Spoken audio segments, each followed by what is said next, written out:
We are only 7 days away from Monster Hunter Wilds, and I am truly excited to share my experience as a newbie to others who may be new to this vibrant world that is Monster Hunter.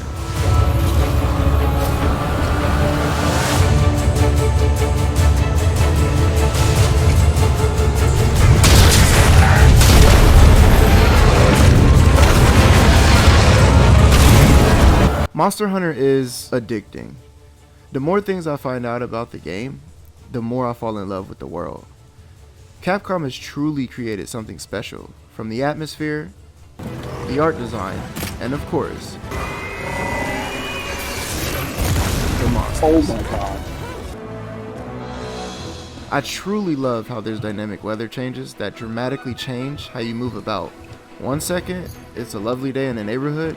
The next second, it looks like a Helldiver's battlefield. It feels chaotic as the wind hurls towards you. On your PlayStation 5 controller, it vibrates hectically as you see your character brace for impact by the wild winds. And that's not all. Weather conditions also affect the area around you. While in a storm, there's unpredictable lightning strikes that could ruin the monster's day or yours if you're not careful. The game is beautiful, and I love just being in the world, just hanging out. I've made a connection to the world and to my character as well. It's very rare that a game lets you create a character you truly can connect to. Games that I've had a similar feeling to are Cyberpunk 2077 and Xenoverse, sad to say. But we're not going to talk about that one. When a game has a great world, the character we pilot, in my opinion, is one of the key factors into a game's success. It can't just be the world, it has to be the person we create. Think about it. The world has to account for the player's imagination. We want to make a character that not only fits in within the world, but also adds to it. And Monster Hunter does that flawlessly. There's idle time between hunts. I caught myself just gazing at, well, the view. What do you mean by that?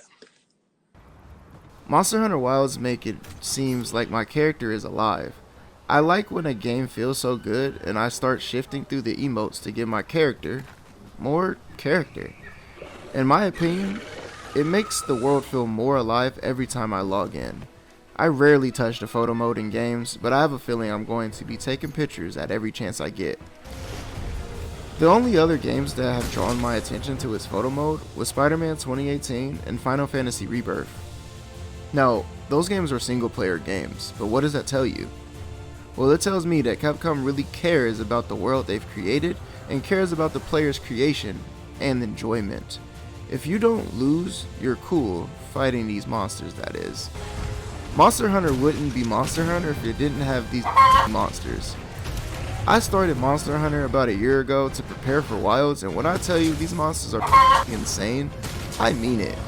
Now, I'm not a Souls or a Souls-like player. I've never beaten Elden Ring, so I may be exaggerating a bit, but these monsters are insane. The size of these things are insane. The strafe on these things are insane. The moves that these creatures do are insane. And last but not least, the AI on these things are insane. Games, in my opinion, has had an AI problem for a while now, but not these monstrosities. They somehow know when you're off guard and capitalize on that. At points, I feel like I'm about to get a huge swing on one, and they Uno reverse my ass so fast, I didn't even know what just hit me.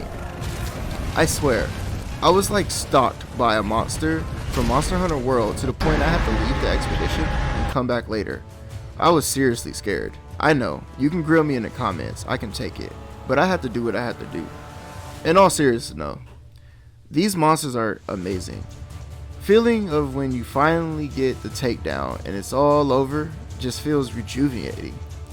The time spent screaming at your TV wasn't a waste, and you truly feel rewarded.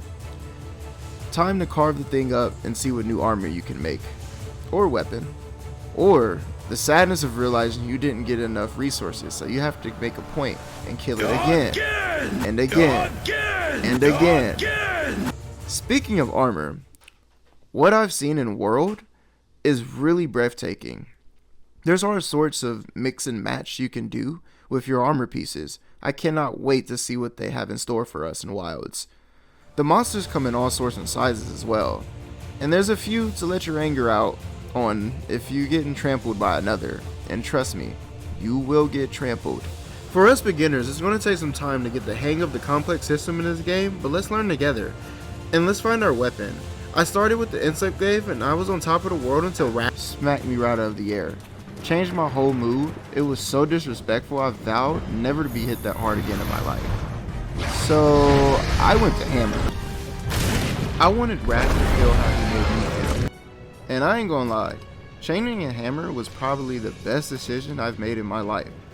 Not joining the army, not making a career for myself, not marrying the most beautiful woman in the world, not starting a YouTube channel and talk about monster hunters with strangers. Nah, smacking the out of Raph with my hammer was pure peak, pure climax, and pure The feeling was lovely. My point is to find your grimoire. Find that thing that makes you feel safe.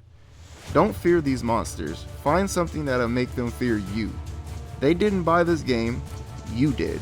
Now it's time to make them pay. Finding your weapon will not be easy, but when you find it, you'll feel like Goku. The real fight starts now. There's 14 at the moment. Experiment.